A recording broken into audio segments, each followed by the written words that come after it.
In 2009, Travis Barker announced on the stage of the newly reformed Blink-182, we used to play music together, and now we decide we want to play music together again. And Neighborhoods is the first release since the band's reformation, but does it live up to fans' expectations? Let's find out.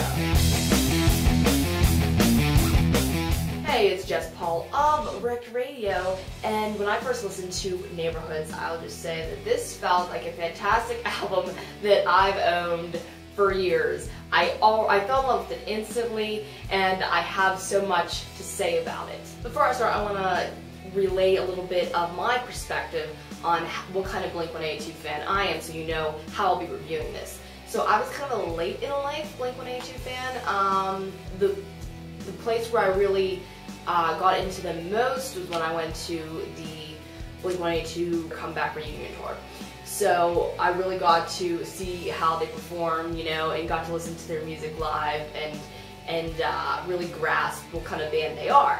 And then as the time went on, I discovered Angels and Airwaves, which was a band that I gravitated to most. I kind of gravitated to Tom. Not that there's anything wrong with Mark's side of things, or any of Travis's projects. I really just never came around to listening to it, and it's something that I regret kind of about doing this review, and later I would like to take a look at some of the Plus 44 stuff. But for now, really all I can go off of is all the knowledge I know about Angels and Airwaves and how Tom writes. Right now I'm going to go over a couple of the most prominent songs that I thought were very important from the album, and when you guys comment, you can comment on both my review of the songs I've chosen and the songs that I haven't chosen, so you can kind of fill in that gap.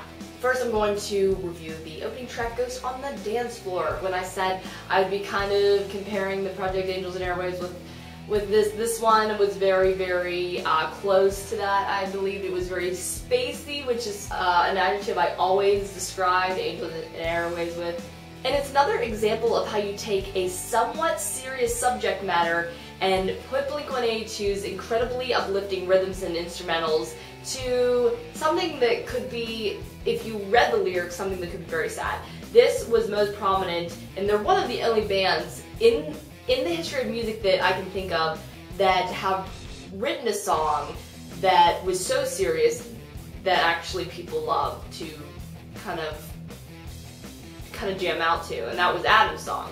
Adam's song, if any bands remember, is a song about suicide amongst their friend. And I mean, how much more serious can you have a subject matter? Yet the song was something that people really loved and could play over and over again. So the message took the message that much further, when you can still listen to the song over and over again and not depress yourself, but still be grounded with the reality of the subject. This Is Home was the next one I wanted to review, and it's very original Blink-182. It really reminded me of their early stuff. It reminded us why I love Blink-182 so much. It also reminded me of another song by Angels and Airwaves called Rite of Spring. If you listen to the first stanza of lyrics, you can kind of pick up a sense of reminiscing on the past and kind of looking at how far the band has come in retrospect. Up All Night, I have to say something about Up All Night. I believed it was the perfect single for this time in their career.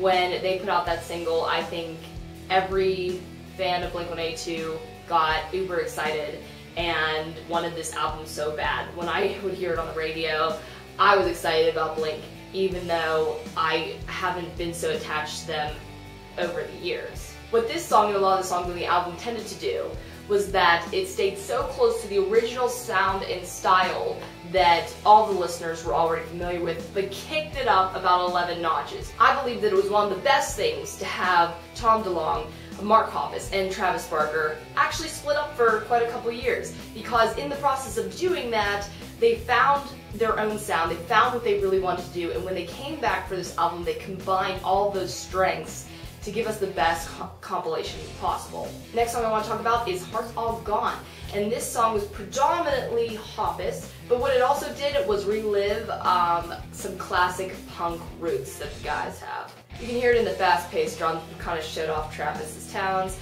and the really fast trucking bass of the song. And though this was really old school and kind of reminded us where the band came from, it kind of put a little bit of a dent in the very progressive album. Now, in contrast to that, Kaleidoscope was a song that also had a lot of hoppus in it, I felt, but I felt was the much better choice for this album. It had a great comprehensive narrative to it, and it was my favorite song lyrically. I really loved that about it. And Natives was actually the first song that I listened to when streaming this album. This song really seemed to me to be a full blend of the talents between the three guys, Mark, Travis, and Tom. It also reminded me about how much I loved the vocal harmonies between Tom and Mark. And also the guitar kind of reminded me of Young London. Did anybody else do that? I even played them side by side to see if I was right. I almost thought it was the exact same guitar, but it was a little different. And finally, Love is Dangerous was the last song on my album, if I downloaded the right one. But Love is Dangerous kind of wrapped it up for me, if it was the last one or not. But it kind of wrapped it up for me because this is a subject matter love that a lot of Ages and Airwaves fans would be very familiar with. Album is named Love. It's a very, very prominent thread that is through a lot of their songs.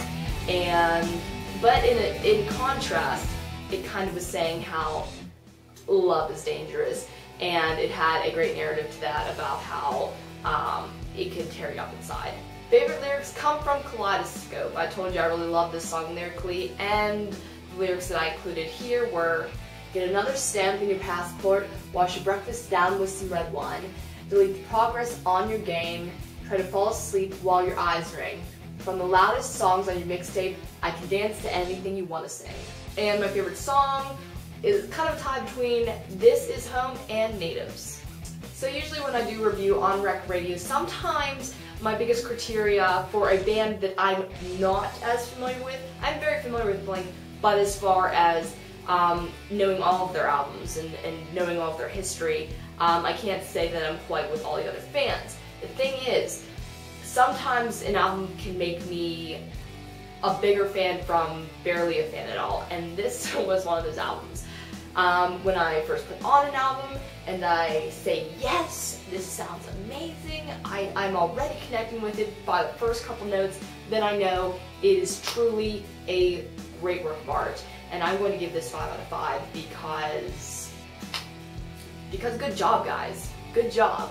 You gained another fan, another mega fan, we'll say. Everybody out there listening, put your comments down below on what you thought of my review, the album itself, what are your favorite songs, lyrics, and aspects, or your least favorite. Tell me if there were things about the album that you didn't like, or if you don't think it deserved 5 out of 5 stars. I would like to know, and I think a lot of the other fans would too. You can share with my little community of wreck typers. Okay guys, I will talk to you later. Talk about some news later this week, like the breakup of a certain band called the Kaleidoscope. But we'll get to that Thursday. Okay, talk to you guys later. Peace, love, rock and roll.